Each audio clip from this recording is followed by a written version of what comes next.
This is not the worst offender I've seen.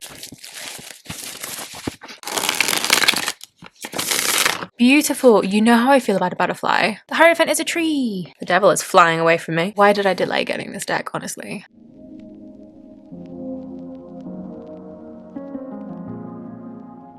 Hello everybody, it's Sylvie. Welcome or welcome back to Tarot Magpie. I hope you are doing good.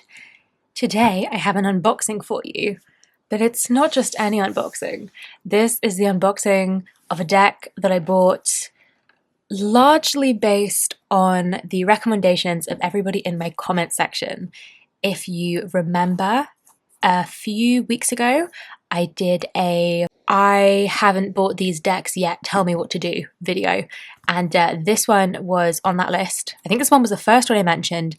This deck, the Shadowscapes Tarot, has been on my wish list for years and years. It's been out since 2010. It's not been on my list quite that long, but it's been a long time. And this one was almost unanimously in the comments recommended that I get it and I give it a go. The reason I've been holding off on this, I'm not even sure the reason I've been holding off on this, to be perfectly honest with you. It's one of those decks, but I don't know how I'm going to feel about actually reading it. I think the artwork is stunning, but you can watch every walkthrough in the world, but you're never going to know how you feel about a deck until you get it in your hands and you start reading with it. The timing of this purchase was facilitated by Amazon, who had this at like a hefty 40% discount. It was down to about 19 quid. I bought this under your encouragement and I'm really excited to dig into it. So I'm going to do my usual unboxing, walkthrough, first impressions, playing with pairs, malarkey. I know this is an old deck. I know that I'm not bringing anything fresh and exciting to the internet with my thoughts on this, but I'm excited and I like doing walkthroughs. They're fun for me. They help me kind of really slow down and think through my first impressions in a way that I don't if I'm just flipping through the cards by myself on the sofa. So, usual Llewellyn big box tarot situation. We've got our book, and this one has black and white full page illustrations. I would rather not have illustrations in a book and have a smaller book, but if I am going to have illustrations, I'm a little bit gutted that this is not one of the newer books that has the full colour illustrations, because that's something I was a little bit hesitant about with getting this deck, as the artwork is really detailed, and a big complaint about it is that the cards are really small. So it's a little bit of a shame that this predates those full colour illustrations, because I think that would be a really nice bonus. I'm going to have a quick flip through the guidebook, then I'll go through the deck, then I will revisit the guidebook. So, artist's note, introduction by Barbara Moore, Tarot Basics. I'm assuming this is going to be the usual Llewellyn guidebook kind of fare. Artist vision, asking questions, past, present, future, problem, advice, outcome, rituals, shuffling, cleansing the deck. Okay, and then we're into the major arcana. It looks like, at least for the majors, there's a little bit of like a story to the card and then the meaning, which honestly is not that chunky for these cards, which is, again, maybe a little bit of a shame, but I know the tarot meanings, so it might be quite nice to have these like stories, especially for this Fae setting, to have that like world in the stories. A little bit less on the minors. 1 card spread. 3-card Celtic Cross. Is love in the stars? Will it last? Balancing act. A journey. Okay, so there are quite a few unique spreads, which is nice and something I was kind of hoping for, because I have a spread book by Barbara Moore. It's about spread crafting and also has a bunch of spreads, and I really like how she approaches spreads in that book, so I was hoping to see some specifically for this deck, which it looks like there is. I am going to stop staring at this beautiful illustration and actually get to the cards. There is a little tear here. Is it going to tear? No. Ooh, kind of sticky. Oh dear, I don't think it's supposed to make that noise. Oh my goodness. Do you hear that? I assume it's because there's a little bit of like the metallic, or it's just been badly cut. I don't know. It is Llewellyn. Their cardstock is very functional. It's not high quality. It seems okay. I wonder how long this deck has been sitting in its box. 12th printing 2021, so it's only 2-3 years old. As in, this physical deck is only 2-3 years old, so it's not like it's been sat in a stockroom for a decade. 12 printings seems really impressive. Not that I'm surprised, because I know it's a very popular and beloved deck, but I'm gonna zoom in, get close to this gorgeous artwork, and give you my thoughts. So here we have the Fool. I will say, I totally get what people mean. It is so detailed and very beautiful. I like how these birds with the wrappings like around her waist, it's like they're the little dog kind of yapping at the Fool's heels. And I like these monkey figures in the statue. I don't know, I'm thinking of them as like gargoyles, but prettier. The Magician. Oh, this is so beautiful. I say that like I'm surprised. I'm not surprised. All of the artwork is available on the artist's website, Stephanie Puman Law. She's got a website with all of the deck artwork available to have a browse, but seeing it on a physical object in front of me is always different. Was she winged? No, so she's not winged, but our Magician is. I quite like how he's facing away from the elements, like he's focused and he's got everything to hand or to wing. And again, the details are just stunning. The High Priestess. I love this mirroring of the poses with the High Priestess and the owl. And the owl's got a key. We've got our crescent moon, pomegranate, and I suppose you could view these as the columns, although they don't have the coloration. Oh my goodness, talk about details. Even in the tree, we've got these figures kind of carved in to the wood. Outrageously stunning. The Empress, beautiful. You know how I feel about a butterfly. Look how gorgeous. These roses. I like that this is not a very passive Empress. She's not just sitting on a throne, kind of symbolizing creation or cultivation is one of my favorite keywords for the Empress is cultivation. She's more active. Beautiful. The Emperor. The way the tree, they almost look like roots is what they look like. It's roots around him, like he's rooted, and that's a very stable, secure position to be in. Hierophant, outrageously pretty. The Hierophant is a tree. I like that. That's fun. Oh my god, it's gorgeous. Why did I delay getting this deck, honestly? I should have got it while I was younger so that I would have had longer with good vision with with this deck, because I do absolutely get the complaints about the card size. I'm surprised they haven't done a reprint, because this is a very successful deck. Although mind you, Llewellyn doesn't do big decks. That's not true though, because the Mystic Palette decks, or at least the Sepia one, is like a bigger card size. So I was just about to say this, I think this is like the only cardstock card size that Llewellyn do is this card size, but that's not true. So I would love for them to do a reprint with a bigger card size. Anyhow, this is the Hierophant and it's beautiful. I like these two little creatures, like as the acolytes, and the little creature on his staff. Stunning. The Lovers, Snake in the Apple. Like I like how all the symbols I'm used to seeing are kind of tucked in, but the overall image is very different to the Rider-Waite-Smith. And not just in the setting in the world, like the composition and what we're seeing is very different from the Rider-Waite-Smith imagery, at least so far. But we've got a lot of the details that I would expect to see. The Chariot, and this is a very watery chariot, and we've got our Cancer symbolism down there. Strength, and this is no, it's not a manticore, because a manticore has a human face, doesn't it? It's just a lion with horns. I like how we've got the typical woman and lion strength card, but then we've also got this cat like playing with a bell. Like I feel like that is like a big cat, little cat. There's like I don't know, there's something in there, some kind of not mirroring exactly, but facets. Extremely beautiful Hermit. I love these ammonites in this. Like we've got a lot of these figures of a figure on a plinth of some kind, but we've got the ammonites in here very much give a sense of like time depth, which makes sense for the Hermit with the time spent in isolation and solitude. Wheel of Fortune. It's fine. It's a Wheel of Fortune. I did a whole video about how uninspired so many Wheel of Fortune cards are, and it's a big circle in the middle of a card. It's pretty. Justice. We've got the scales. We've got the feather. I like all the butterflies as well for the like airiness of Justice. Justice being Libra. The wings as well are like tilted in different directions, and there's like the black and white coloring, and there's like some duality there, which Justice definitely speaks to. The Hanged Man is one of my favorite cards to look at, because when it is done a little bit differently, it can be done in some really interesting ways. I think this one is really beautiful. I like how our main figure is upside down, but then is kind of paralleled by these figures in the tree. Death is a phoenix, presumably. I do have a little bit of a gripe with a phoenix as the death card. This, I'm sure, is not the only deck that does it, or just any card that depicts death specifically as rebirth, because I'm like, no, if anything is rebirth to my mind, it's the judgment. The death is the death. In the cycle of death and rebirth, it's a cycle of death and rebirth. So you have death in the death, and then you have rebirth somewhere else.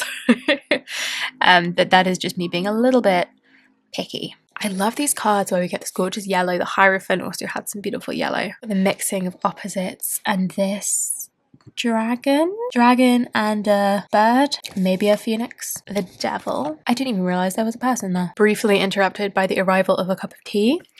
I'm sure you understand.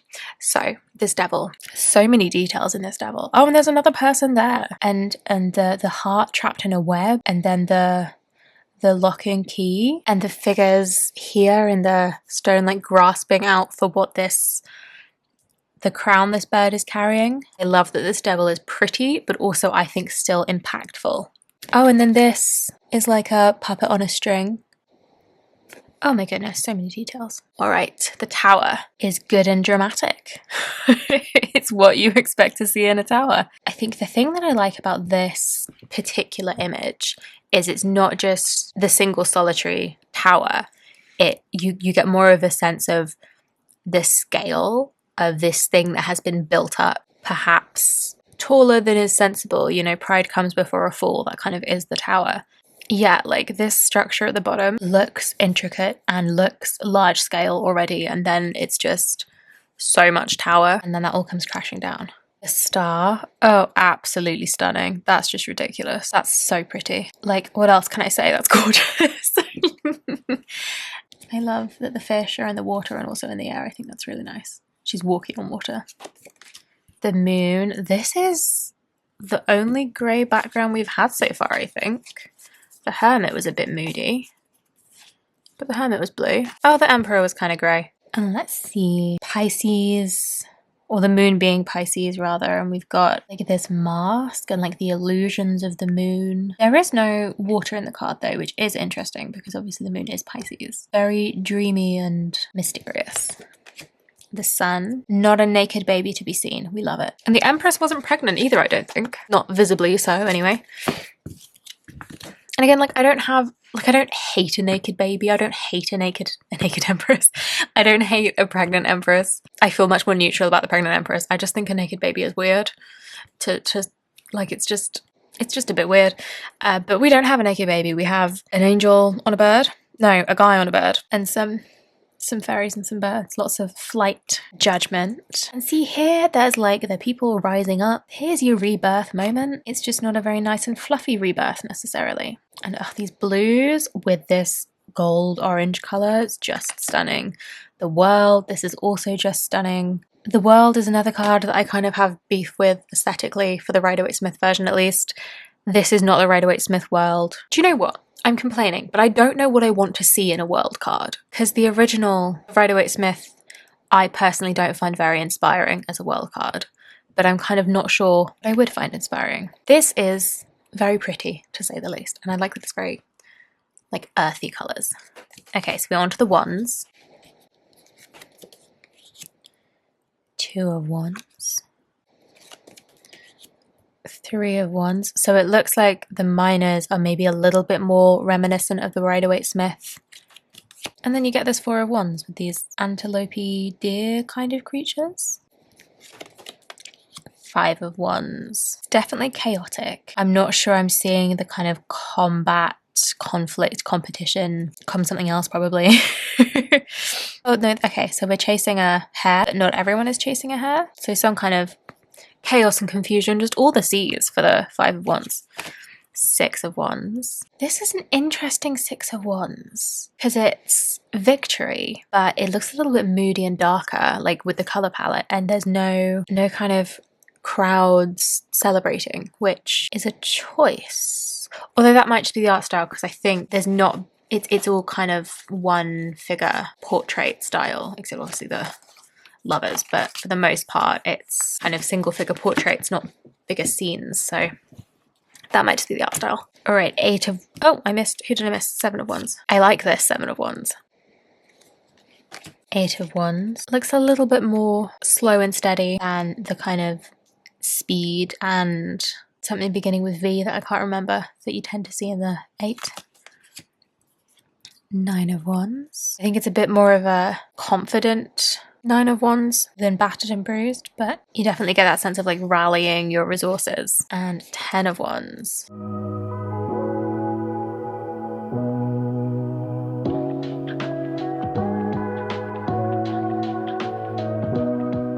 Queen of Wands. Again with the creativity, but if we compare, I will keep my thoughts until I've seen the King. Got these foxes kind of at attention. And then the King of Wands. I love these like wings of light that we've got. Okay, so I'm gonna zoom out a smidge and do some court critique because it's who I am as a person. So this is a problem that I have with a lot of decks. This is not the first to do it. It won't be the last. And that is when all of the courts kind of look the same. This is not the worst offender I've seen for court cards all looking the same. These two are very similar. This one's obviously the knight because it's riding, it's got a steed, and there's, I think if you look at the foxes in these three, they give a little bit more of a kind of clue. And like the extra figures, like here, these foxes being like at attention to the queen seems about right. Like I feel like the Queen of Wands is quite charismatic and captivating, so that makes sense. Whereas here in the Page of Wands, they're all kind of clustered together. There's maybe that energy of like learning and not yet feeling sure of yourself and looking outward, and then charging ahead in the Knight obviously, and then the King of Wands. I'll be honest, I'm not sure what to make of this King of Wands artistically, but I do very much like it. And actually, as I say that out loud, I'm realizing that one of the ways I conceptualize the King of Wands and the energy of the King of Wands is looking at that air-fire association, because I follow the, I guess it's the Rider-Waite-Smith style elemental association of the courts as kings being air and knights being fire. And so the King of Wands is air of fire, and I like to think of the King of Wands as like smoke. There's a lot of ease.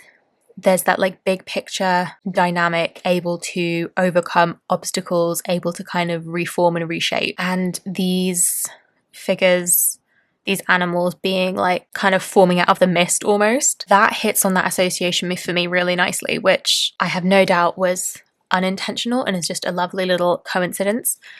But I do like that. I think it's just the color palettes that have me thinking that they all look the same, because I don't think they do actually. I think that was unfair of me. And to be fair, the style of this deck is portraits. So of course there's going to be some similarities in how they look, because all of the cards are in that like portrait style. So I can't hold that against the deck or the artist. Not that I would anyway, but you know what I mean. All right, so the cups. Ace of Cups, we've got some more flying fish. And it looks like there's definitely colour theming to the minors as well. So where do our wands start? Like our wands are very goldeny, olivey, yellowy. And our cups are all looking pretty blue. Flying, but they're not flying, they're just like swimming in the air. I think it's lovely. 2 of Cups. This is absolutely beautiful. This background colour is delicious. How does the 2 of Cups and the Lovers compare? Because that is something that I often find a little bit, just a bit of a missed opportunity in decks sometimes, is when the 2 of Cups and the Lovers look near identical, which I don't think is the case here. I think here we've very distinctly got 2 separate figures coming together, which is very Lovers for me. Is that idea of a choice and a commitment. And then in this 2 of Cups, they're sort of more similar in that they're both trees, but they're more intertwined. Like it feels like a different kind of relationship. And I do think that's very beautiful. 3 of Cups, mermaidy celebration, pretty standard 3 of Cups. 4 of Cups. Again, this is not a particularly revolutionary 4 of Cups. We've got our mermaid like ignoring what's being offered to her and is focused on something else. I like the way it's illustrated as in the reflection that she's kind of like hiding underneath her arm in the reflection. I think that's interesting. 5 of Cups is not looking as heartbroken as I would like it to look. Not heartbroken, but you know, in distress, in that kind of turmoil of the Five of Cups. Like, I'm not seeing that here, which again, I think is just a little bit of a missed opportunity, because I want to see the whole spectrum in a tarot deck. And I know that that's not the case for every tarot deck, and you know, some tarot decks skew more positive or what have you, but I'm also not sure just truly. And we've got a cup and a cup. Oh, there's two here in a cup, but it's right, Six of Cups. This is so sweet. Shut up. This little like teddy bear tea party, absolutely adorable. Seven of Cups. I like my Seven of Cups cards to show 7 different things, which this one isn't doing. And this really isn't saying Seven of Cups to me. Seven of Cups being about that kind of choice, the illusion of choice almost, and getting kind of lost in the fantasy and getting tied up in hypotheticals and potentials rather than taking any action. And I'm not sure that's what I'm getting from this card. Honestly, it looks more kind of Three of Pentacles almost, with the blueprints and whatever they're planning. But hey, Eight of Cups. I think this works really well, actually. I like this Eight of Cups. I do feel like there's a sense of leaving these things behind and like moving towards, especially with that, oh, what's it called? It's a thing that anglerfish have, where they have the little light. But that idea of sorting through what is meaningful and important and that you have good reason to hang on to, and, you know, following your own light if you want to be cheesy. Nine of Cups. This feels like a little bit of a weird one, but at the same time, I feel like it makes sense. Is this the same figure? No. Like, I wouldn't say he looks smug in facial expression, because it's kind of hard to see, but he has an air of smugness about him. And I always think the Nine of Cups is just a very smug card. I don't like it. And the Ten of Cups. This is looking a little bit like Two of Cups, almost, which again, not my favorite. I would prefer a little bit more like difference in what gets shown. But hey, Page of Cups. Very, very beautiful. Knight of Cups. I love the unicorn for like the romantic, and literally like knight in shining armor. Queen of Cups. And King of Cups. This is a fantastic King of Cups in my opinion.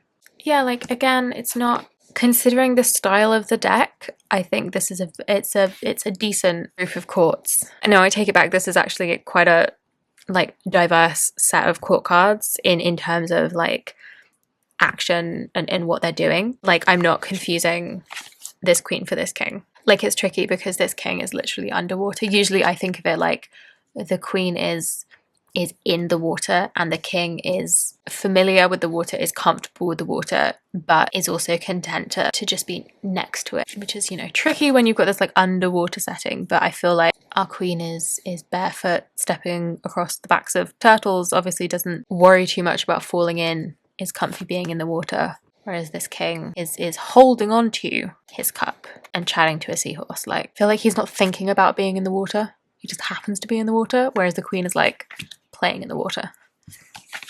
And yeah, I really liked that night. This page is interesting because it looks like she's doing like smoke inhalation or steam or, you know, the thing you do with breathing in the smoke to have visions or whatever. Doesn't feel very does it feel very Page of Cupsy? I don't know. I'm going to be interested to see what the guidebook has to say about all these courts, because, well, I'm always interested to see what guidebooks have to say about courts, because I think they are usually done really dirty in guidebooks. But yeah, I like some of the images. Okay, Ace of Swords. Stunning, beautiful. Do we have a purple Ace of Swords suit? We have this grungy, oh my god, yes, this yellow. Grungy, purple, grey, yellow sword suit. Beautiful. If you are new here, the swords are my favourite suit. I am an air sign. I'm a very airy, mercurial person with my like birth chart, so I like the swords. I love a butterfly. I love this colour palette. It's an Ace of Swords. What is there to say? Ooh, I like this. The Two of Swords. Holding up two swords. Like, it's a pretty classic Two of Swords. We've got our moon there. These two swans and like the heart hanging in the balance. Three of Swords. It's a pretty standard Three of Swords, isn't it? Someone stabbed a swan. Not my favourite Three of Swords. This is beautiful. This Four of Swords. This is beautiful. And I feel like she's resting. She's not dead, which is an issue I have with the Rider-Waite-Smith Four of Swords. The person looks like a stone tomb statue. whereas I believe that she's just resting. Five of Swords. I like this. I like the depth that the color palette brings to the suit, like with these darker grey colors. It adds a little bit of bite to the cards, which I think was missing in some of the majors especially. And that Five of Cups as well could have been darker. Anyhow, this Five of Swords is an example of where I think the portrait thing doesn't work as well to serve the purpose of the card, because I think of Five of Swords as, you know, you've won the battle, but that doesn't mean you're going to win the war. You've won, but at what cost? Like that kind of thing. Because we've just got this one figure and these two birds. I feel like there's not that sense of opposition and what has been fought or fought for. Six of Swords. Yeah, I can see that journey. And I think these crows or ravens, I'm not sure what they're supposed to be. And that idea of like I think of the Six of Swords as like a mini death. Like, especially with that like river Styx association that a lot of people give to it. You know, you're moving away from troubled waters to calmer ones ideally, and it is like a bit of a mini death. So having the like carrion birds there I think makes a lot of sense. Seven of Swords. Seven of Swords is a trickster, so we've got a guy in a mask, which is not altogether too surprising. To be fair, to give it credit, this was what, a 2010 deck, so it's not really fair for me to be like, oh, another masked Seven of Swords, when a lot of the decks that I've seen are more recent than this. So really they're the another masked Seven of Swords, and this came a little bit earlier. This was, you know, it's 14 years old. It's getting there. Certainly an older deck, especially considering it's still in print. Anyhow, Seven of Swords. I think with this swan looking away, there's definitely that element of deception. Eight of Swords. Oh, this is a figure of some kind. I like this artwork. I don't like this as an Eight of Swords because we see this swan is trapped by these thorns. We see these skulls and then this figure here with the thorns, like indicating that this one has been trapped by an outside force, by an external party, rather than being trapped by your own bullshit, which is what I typically think of the Eight of Swords as. It's when you're in your own way, whereas here obviously something has happened. And then there's a hummingbird for reasons unknown, which I'm sure would be known if I read the guidebook. Okay, Nine of Swords. Not my favorite Nine of Swords. I want to see more distress, and I'm just not sure that I do. And Ten of Swords. Okay, Ten of Swords. I like it. Yeah, we've got these birds, like this is her, I don't know, cloak, I guess, and these birds like bursting through it. There's a lot of movement. It has that sense of melodrama that I like to see in the Ten of Swords, because look, the Ten of Swords is not a fun card, but that's not what melodramatic means. You know, there's just like 10 swords is a lot of bloody swords. Like one would probably do. Like 10 swords is excessive. The 10 of Swords is a little bit over the top, is a little bit melodramatic. Anyhow, we are now into the courts, and I'm going to zoom back out to do the comparison. So our Page of Swords with a little signet that is so cute. Our Knight of Swords. I do like the Knight of Swords energy in this. There's a, you know, all of the knights, well, save the Knight of Pentacles, but there's action in the knights, there's goals in the knights, but there is a kind of frantic energy to the Knight of Swords sometimes, which this one isn't quite frantic, but I definitely think there's a lot of movement going on, which I like. Queen of Swords, it's me, which is the box art. So the Queen of Swords being the Libra significator, that's me. She's very beautiful. She could look a bit more of a bitch if she tried, but I do like the butterflies. And the King of Swords. Oh, I love this. I like the skull. He's got his foot on a skull. This like Da Vinci. The fact that he is on stone makes me think of the Emperor card, and I think of the kings are all a facet of the Emperor in my mind, so that's like a nice little tie-in. And yeah, again, like it's not a bad array of courts, and of course they all look a little bit similar in color palette. That's the whole point. I cannot be upset about that. I will say I do wish the Queen of Swords looked a little bit more vicious, because I like a bit of a bloodthirsty Queen of Swords. But having said that, I do at the same time, because I'm contrary, get tired of the Queen of Swords being described as like Ice Queen bitch lady. So the fact that she's got the kind of softest, lightest color palette, I can't even see a sword in this image. It has a much gentler energy. I suppose this is the sword, isn't it? But it has a much there's a softer energy to it. Finally, our Pentacles suit. Ooh, this is my favorite ace so far, hands down. Two of Pentacles, the balancing act. I get that it's thematic for the suits. There was no water in the Six of Swords. There's no water in the background of the Two of Pentacles, but I'm used to seeing it, so it feels weird that it's not there, but I'm not, you know, I'm not mad about it. Three of Pentacles. Oh, I suppose, yeah, she's being held up to add to the carving. Oh, that's gorgeous. This might be my favorite color scheme, you know. Purples and then these like goldeny greens. Very, very yummy. I love a dragon in the Four of Pentacles hoarding his wealth.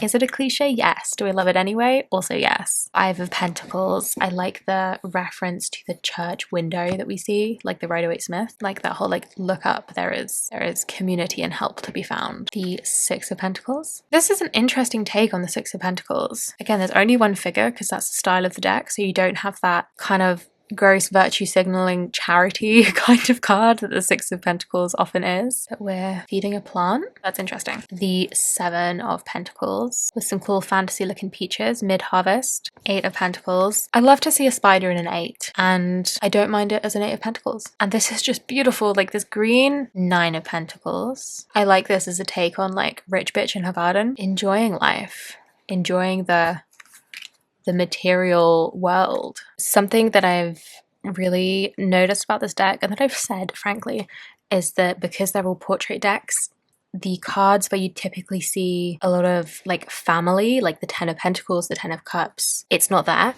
So I'm not necessarily getting a typical Ten of Pentacles from this, but I do like that this kind of peachy thing is a hark back to the Seven of Pentacles maybe. I think this dragon's very cool. The dragon show up earlier? I don't remember, and I'll have to have a look through the deck to see if this shows up in any of the other cards, because there's been a few of these like stained glass type images, but I think they are all different. I don't think any of them are like referencing earlier cards, but hey, so that is the Ten of Pentacles, and we're now on to our last court. So our page is the artwork that is on the book. And like, I really do wish the cards were bigger, because it's so nice to be able to see this detail. And these are stuck together as well. I don't think it's going to be an issue. I think it's just where they've been cut, and I think sometimes the metallic colors can be a bit sticky. The whole thing is high gloss, so I think it's just where they've been cut and then pressed together in a box that they've stuck together. Okay, our Page of Pentacles. I think I like this as a Page of Pentacles. We've got a dragon, but he's snoozing. I like, she's got this like orb of light in her hand, which I think is like a very nice reflection of the holding the coin. The Knight of Pentacles. I love this acorn on the coin. And this is definitely a much more steady, stationary knight than the others in the deck. I feel like he's contemplating what's in front of him, like he's considering his next moves. The Queen of Pentacles. This is absolutely beautiful. Oh, so okay, we had the acorn in the night, and then here she's holding an oak leaf. So if you view the quartz in terms of like a progression, then that's a nice nod to that. And then finally our king, who's in a tree. Who else was in a tree? The Emperor was in a tree. So again, it's like a nod to the Emperor, to being a facet of the Emperor. We had the King of Swords on the stone backdrop, and he's in a tree. So yeah, again, very like rooted and stable. I really like this. I really like the Pentacles Court, you know. I think it's my favorite. And again, absolutely stunning. So, right, I'm going to give this a shuffle, which as expected is it's a nice easy shuffle. Llewellyn cardstock is not the best in the world, but it shuffles nicely. It's a good size. I don't like the gloss for like camera purposes, but in real life, you know, it's fine. It shows up colors really nicely, a gloss finish does. And I think especially with the amount of detail in these images, like a linen finish, which is my preference generally speaking, is I prefer a linen finish cardstock, but I think with artwork this intricate, a linen finish would actually just make it really hard to see the cards. So I'm certainly not mad about the glossy cardstock in this instance. I was going to say it seems like there are some awkward, like warping maybe. Yeah, so that's the King of Pentacles, where there was this gap. That's where the King of Pentacles was, because he was at the back of the deck. But aside from that, I don't think it's going to be too much of an issue, because that should wear in over time, and this deck has been sat in a box since it was printed in 2021, so it's had plenty of time to like settle into the shape that it was in. It is irritating to be able to find the King of Pentacles every time, but it's not the end of the world. I'm going to do a little one card pull and see what the guidebook has to say. Queen of Wands. In all her glory, the fire-brindled fur of foxes darting about in the shadows surrounds her. They watch among the other denizens of the forest, who are drawn out by the singing of the harp on which the queen plays.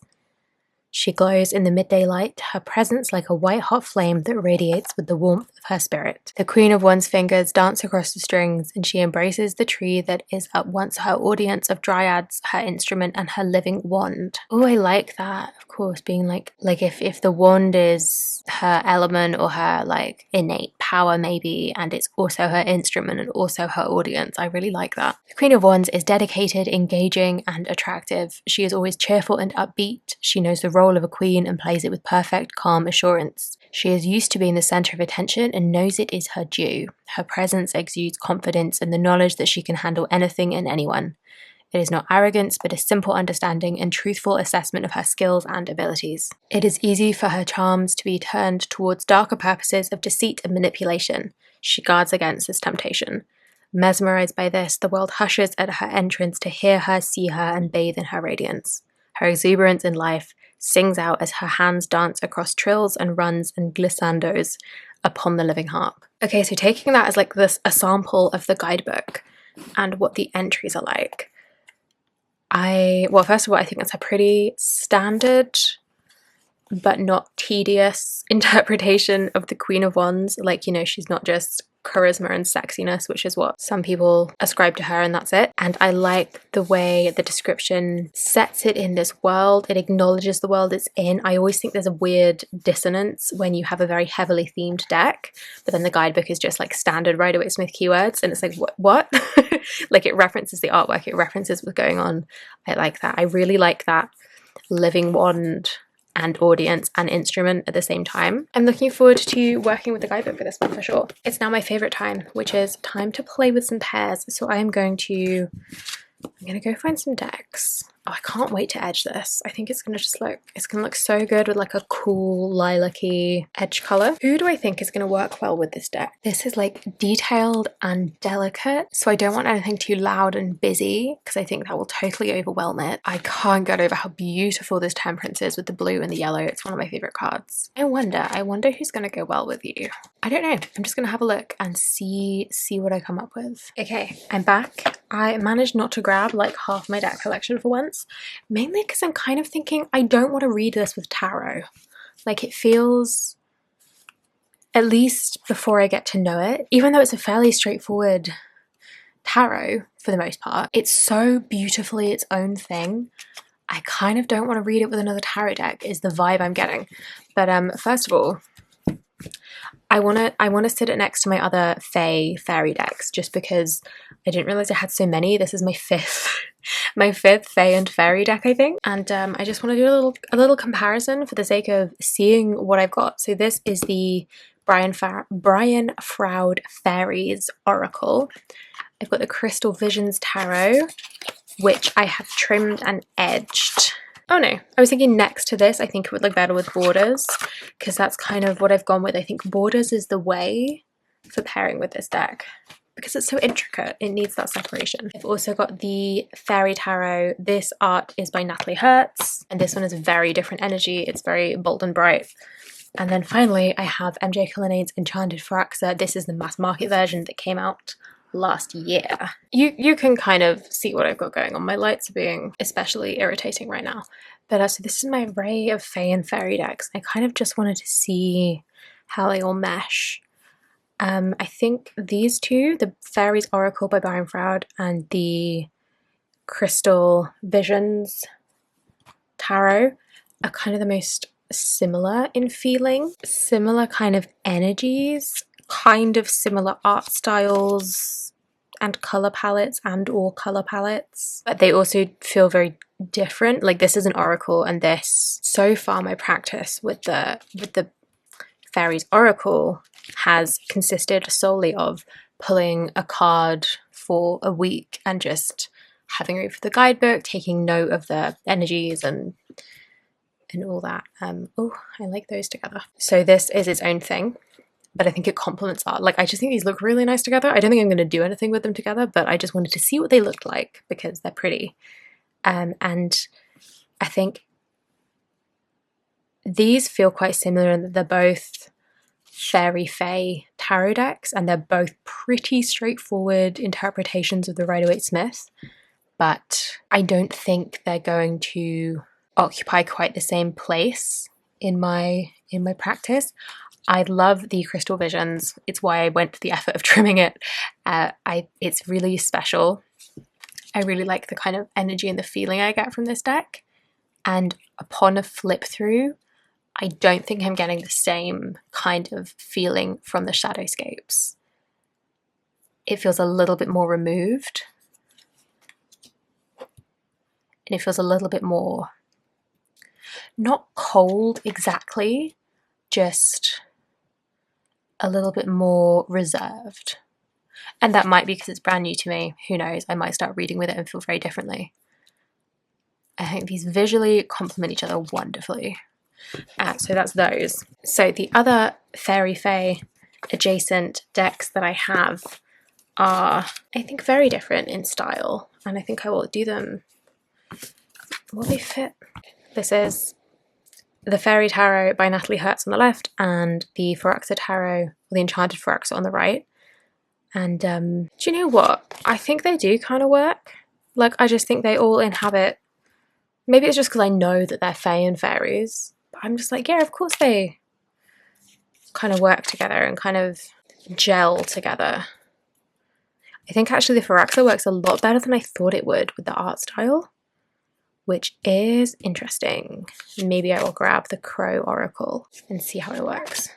Yeah, these are actually really gorgeous, but feel very different. Like the Fairy Tarot is a very like cheeky, talkative deck, and is very in the way that like a lot of the stories about the Fae have them as being, they're not cruel, they just don't really care about humans, so their actions come off as like excessively generous or excessively cruel because the sense of scale is so off and there's just no like relatability. This deck isn't that intense, but it kind of feels like that. It's kind of like it's operating from a different set of rules almost. I don't think that makes sense. It's still very much a tarot, but it does have that about it. It's like it kind of doesn't care so much. And the Pharaxa, I will admit, I haven't got. This is gorgeous. I have not read with the Pharaxa very much at all. I got a lot of decks in towards the end of last year, and this one I just didn't grab for very much. And now I'm like onto spring things, and this feels like a bit of a darker. Oh, the roses, that's lovely. The Elder of Earth is, I think, the King of Pentacles equivalent, with the Empress and with the roses at the bottom. But this could be a spring deck. Who was I watching? I was watching, I think it was Tara's spring decks video. I had this in her spring deck picks. And I don't think she's wrong. Okay, so that was just a not so quick meander through my Fae and Fairy decks, just to, you know, see how they all compare.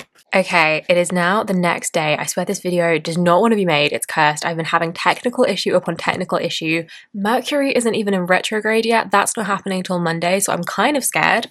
But hey, we're playing with some pairs. I did my fairy decks last night, and I don't remember where my camera cut out, but I know I was saying that I don't feel like I have a duplicate in my collection, which I'm pleased about. I didn't think that I would, or I wouldn't have bought this. They each feel like they have a different feeling or can serve a different purpose. And while I like collecting decks, I like having a lot of decks, I don't want to have decks that are completely interchangeable with each other, and I have avoided that, so I am pleased. So moving on from the fairy decks, I wanted to have a look at some tarot decks. So when I was pulling decks to pair with this, I was thinking, I don't think tarot and tarot is the way to go, but there are a couple of tarot decks that I do want to try it with because I think they will look good or be interesting. So this is the Midnight Magic Tarot. It is a mushroom deck. Let's zoom in a little bit more. So while the Shadowscapes is quite portrait heavy, the mushroom deck is just mushrooms. There's no people in this. So in that sense, I thought they wouldn't compete. And I thought the art styles would complement each other quite well. And I think I'm liking how they're looking. This is very detailed, the Shadowscapes. In terms of the way the colour is laid down, it's very watercolory. I don't know if it's actually watercolour, but it has that kind of effect. It's quite soft. There's a lot of shading. And then in this Midnight Magic Tarot deck, there's not a lot of detail in line work, and it's a very kind of soft, hazy art style. And I think they complement each other really nicely. I think the dark and the light complement each other really nicely. And there's also a lot of like little like magical fairy type, sprite type creatures in the mushroom deck, which obviously are not popping up now that I'm mentioning them. But I feel like they can inhabit the same world, you know? Like here we go, these little, in the Four of Wands, we've got these little like kind of fairy sprite type creatures.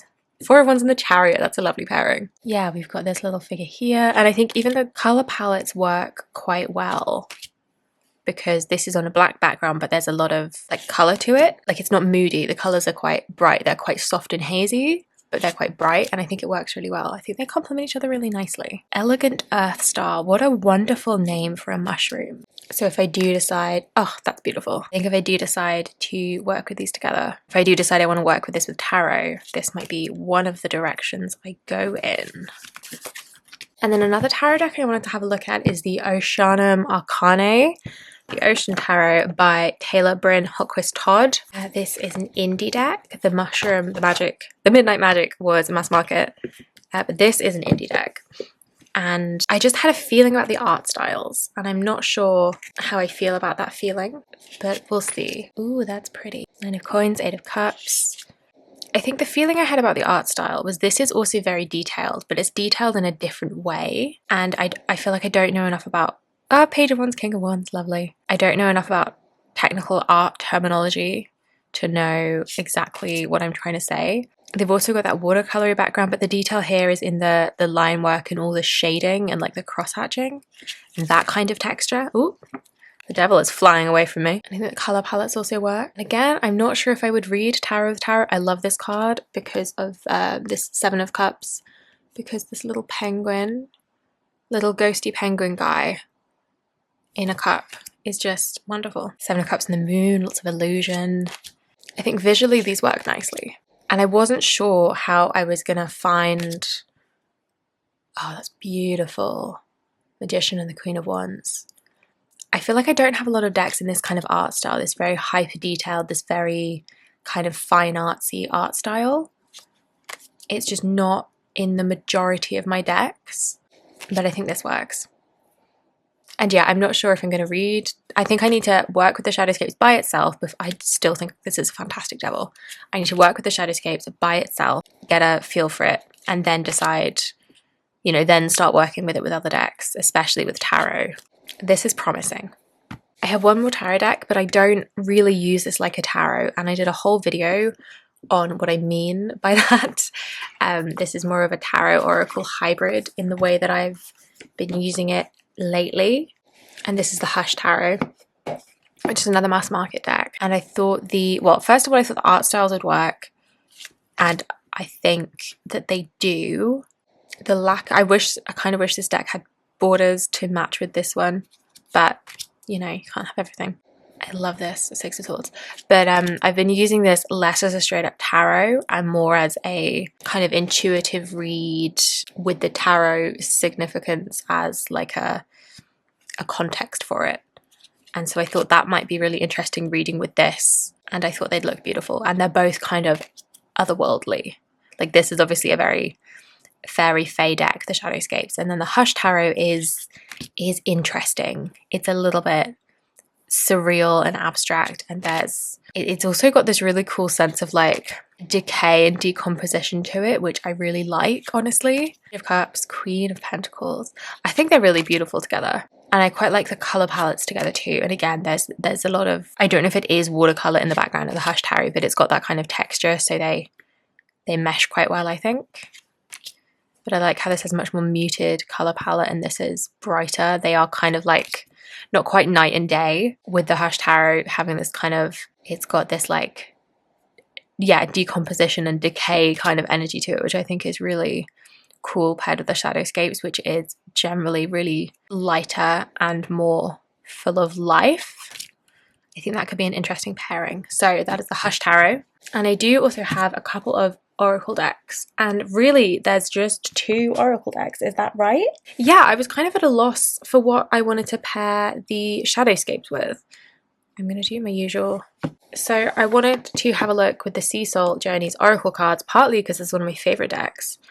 I don't know how I feel about photography with the Shadowscapes and how the art style is going to work, but I love the Sea Soul, and it's just ocean images. Like, what does that not pair with, you know? Color-wise, it will work because there's a lot of gorgeous blues in the Shadowscapes and obviously in the Sea Soul cards as well. So 6 of Cups, King of Pentacles, balance. Oh, I really like stretch with the King of Wands and the 7 of Pentacles in the sense of like, I think that brings like a work element to the King of Wands. Belonging, 7 of Swords, King of Cups. I mean, it doesn't not work. Depth with the 4 of Swords and the Ace of Cups. Persist, the Empress, the Knight of Wands. It doesn't not work. I would read them together. I think photography is not my favourite with the Shadowscapes. I just had a hard time pairing the Shadowscapes because, I don't know, I feel like it's a bit of an untapped niche in my collection. This kind of style, there's something about it. I have a few Fairy Fae decks, as you've seen, but that's kind of a sort of new endeavour for me in a way. Like the Crystal Visions, I remember when I got the Crystal Visions, I did a whole video about it. I got the Crystal Visions and the Wild Unknown, and like, these are decks I never thought I would get, and here I am being interested in buying them, and I ended up really liking both of those. And I feel like maybe the Shadowscapes is also in that kind of realm. It's been on my wish list forever purely because it's so beautiful. But I do feel like it's a bit of a different, it might be a bit of a different style of reading in a way. Like I feel like because it's so portrait heavy, my approach to reading with it might be a little bit different to how I read most of my decks. Ooh, held between Strength and the Devil. That's interesting. Okay, so I've been rambling about. I'm just excited to see what I do with the Shadowscapes, to be honest. Right, one more. 10 of Wands, 10 of Swords, and Joy. And the colours in this trio are particularly beautiful. May you pursue what lights you up. I think that is a thing about the 10 of Wands. Like, sure, the 10 of Wands is like heavy. It feels like a bit of a burden maybe, but like the 10 of Wands is what you wanted. So maybe the Joy is a bit of a reminder. Then the 10 of Swords, maybe that's the flip side. If you take the Joy out of the 10 of Wands, you just got the Swords in your 2 in your head about the Wands and not pursuing the light of the fire of the Wands. Okay, so that was the only oracle that I actually pulled out. And then I also, this is on my desk because this is also a new deck to, wow, my camera's having a hard time with that box. Okay, this is new. This came in, well, yesterday now. My lovely partner treated me to the Death Doula Oracle, and purely because it's on my desk and because of the quality of the images, I just kind of want to see how it goes. All right, so I did film a like first impressions on the Death Doula, but I don't think I'm going to upload it because I don't know, it just didn't, I didn't feel, the vibes fell off while I was filming. Okay, new narratives with the 10 of Wands and the 10 of Swords. That's pretty cool. Yeah, so these decks are both brand new to me, so I don't think I'm going to read with them together anytime soon, but you know, who knows. When I was flipping through the Death Doula, and also playing this in pairs, I did think that the keywords were just stunning alongside tarot, and I still think that is the case. And I think the artwork works well with the Shadowscapes because it's this double exposure, not double exposure, wait, do I mean double exposure? Photography, like film photography. And So it's got this sense of like, so next to the Shadowscapes, which is otherworldly, I think the Death Doula has this sense of like worlds colliding, or like liminality, or something in between, you know, realms, or however you want to frame it, which I think talks to the Shadowscapes really well, because it's this like otherworld, Fae realm sort of a thing. Pleasure with the Lovers and the Eight of Wands, I like that a lot. Lower world, the Hierophant, the Hanged Man. But yeah, there's this very kind of ethereal quality to the photography because of that double exposure, which I think works really nicely with the Shadowscapes. And like I say, the keywords in this deck, in the Death Doula, are just gorgeous alongside a tarot deck. I mean, of their own, they're gorgeous by themselves, but I think they work beautifully with tarot. They're really like evocative and interesting. Oh, dishonesty between the Queen of Swords and Judgment, and how the Queen of Swords is often a bit of a justice archetype with that like Libra connection, and then Judgment and the way they're both facing in. Oh, that's gorgeous. Like, do you see what I mean? I think this works so beautifully with tarot, and I think I could use it without referencing the guidebook, just as kind of intuitive, what does it give me? Disruption, Two of Wands and Death. And the Two of Wands like starting something new, and the Death being an ending. Like, oh, it's good, you know? Anyhow, but the Death Doula does have its own like philosophy, and there's a lot of really interesting stuff in the guidebook. When I was having a flip through yesterday, like I say, this is brand new to me, and I don't know I would use it for that purpose with this deck, at least while this deck is brand new to me. I immediately could tell the Death Doula was going to be one that I just reach for all the time, because the art's gorgeous and the keywords are gorgeous. So I will do one more. Wayfinding between the King of Swords and the Queen of Pentacles. That's really interesting, because the King of Swords is air of air, and then the Queen of Pentacles is water of earth. So elementally, they're quite distinct. And I think energetically, they're quite distinct. Wayfinding. And then one of these images in the background is, I'm not sure exactly what it is, but it definitely looks like it could be just like a house or a block of flats, and that kind of like home vibe with the Queen of Pentacles, who I think of, you know, she's got that queenly, nurturing kind of aspect, but specifically I think of environment with the Pentacles in general, and it's that looking after like hearth and home in a way. And then the King of Swords taking this much more like top-down view, and is maybe like plotting the route. Ooh, see, like it's good. Like, I don't know if any of that made sense, but I'm having a good time. I said that was gonna be the last one, didn't I? So the deck is brand new to me. I haven't worked with it enough to know if like thematically I think it's going to work with the Shadowscapes. So, you know, no comment there, but I do think it's stunning, and it was on my desk, so I wanted to have a play. Okay, so that is my flip through, first impressions, thoughts on the Shadowscapes tarot, which is finally in my possession. Like I say, in part thanks to the overwhelming encouragement to get this deck on my decks I haven't bought yet video, which I will link if you want to go watch it. I think that was a fun one. It's beautiful. I'm really interested to work with it. I'm really interested to just see what comes of working with this one, because it feels a little bit different to a lot of the decks in my collection, and I'm interested to see how it's going to work out for me. I'm hoping it's going to work out for me. You never know, but yeah, I'm interested to see what kind of place it's going to take. So I think that is it from me. This video feels very disjointed for me. Hopefully it won't come across that way when I edit it together. Yeah, the technical issues were really giving me all that they could. I think this is just so fun. So let me know what you think. Let me know if you have this deck. Like, I know it's been out for a long time, and I know it's obviously a favorite of a lot of people, but let me know how you work with it. Do you get a lot of that Fae energy? Or do you just read it like any other deck? Do you pair it with stuff? I'm intrigued. So, Devil on top. We love that. There we go. Knight of Pentacles instead. Thank you so much for watching. Thank you for sticking with me if you've made it this far. I really hope you've enjoyed. Let me know what you think. Let me know what else you'd like to see from me. All that good stuff. Give me a like if you liked it. Subscribe if you haven't already. And I will see you in the next one. Bye-bye.